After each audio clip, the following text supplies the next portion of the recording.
little strange. Standing on a rock, dressed up fancy in front of some people that mean a lot to you. Think, why do we do this? There's a lot of important parts, a lot of important times in your life that don't get nearly as much attention. So if there's ever a better example, why are we out here today? That's because despite all of our differences and where we come from, love is what all of us share. No matter who we are or where we've come from, what we believe, where we're going, love is one thing that we know that we're doing right. That's why everyone is here today. That's why you are here to witness this. We have all loved and been loved in our lifetimes, and in this moment we're reminded of that. All of us here today have our own love stories. Some are short, others are long, some are yet unwritten, while others are just getting to the good part. There are chapters in our stories that are sad or disappointing, others that are exciting and full of adventure. And with that, this is a time to pause and look back and be reminded of all the moments that brought us here, but especially to look forward and think of all the moments yet to come. I'm here, we're all here, because we want these moments for the two of you. We're here to hope with you, to support you, to be proud of you, and to remind you that love isn't happily ever after. Love is the experience of writing your own story. It's not one moment, it's not this moment even, it's every moment. It's the big moments like saying I love you, moving in together, getting engaged, standing out on a rock, but it's mostly the million little ones that come in between the big moments. Falling asleep next to each other, making dinner together, herding your 3 cats, making the most out of the common time between busy schedules. These everyday moments are what add up to the experience of love that all of us are chasing. And because this experience is so incredible and so unique, words fail us when we try to explain it. That's why this was so hard for me to do here. But I'm doing my best. And even the best love story falls a little short. That's just the way it is with love. It's meant to be felt. It's not meant to be described. And you have to live it for yourselves. Even though love can look different from one person to the next, we all know it when we see it. We see it here today. You fell in love by chance, but you're here today because you're making a choice. You're both choosing each other. You've chosen to be with someone who makes you better. You're choosing to love someone not only when it's convenient for you, but also when it's not. Now, you're about to make promises to each other that you intend to keep. You're going to vow to take care of each other, to stand up for one another, and to find happiness in the other. At the end of the day, you're vowing to always be there with each other. Kate and Kasey, I'll leave it to you to exchange vows and rings at this point.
Katelyn, I choose you to be my wife and my partner in life.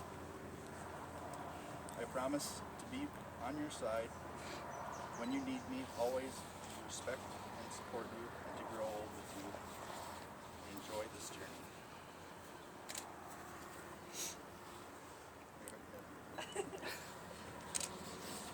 I give you this ring as a daily reminder of our love and our commitment to each other forever.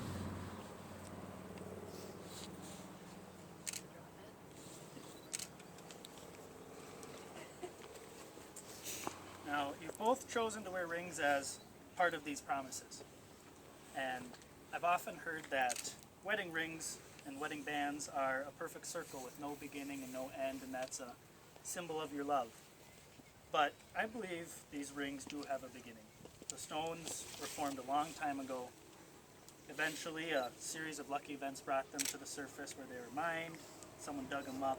The metal was liquefied at a furnace, molded and cooled, painstakingly polished.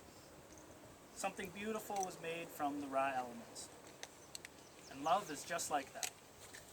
It comes from humble beginnings, and through a combination of effort and practice, imperfect things take shape into something extraordinary.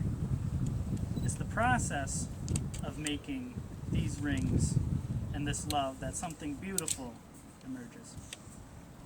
As you look at these rings over the years, I hope you remember that. Now, if you're ready, we'll do our I-dos. Kasey. Do you, Kasey, take Katelyn as your lawfully wedded wife?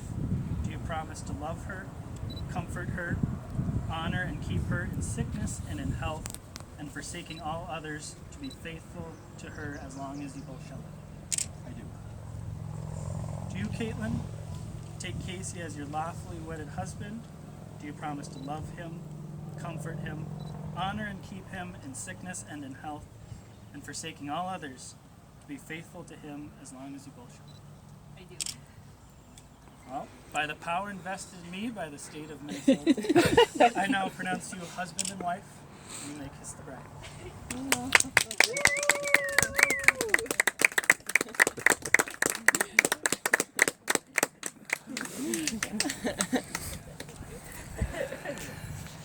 Do you need a tissue?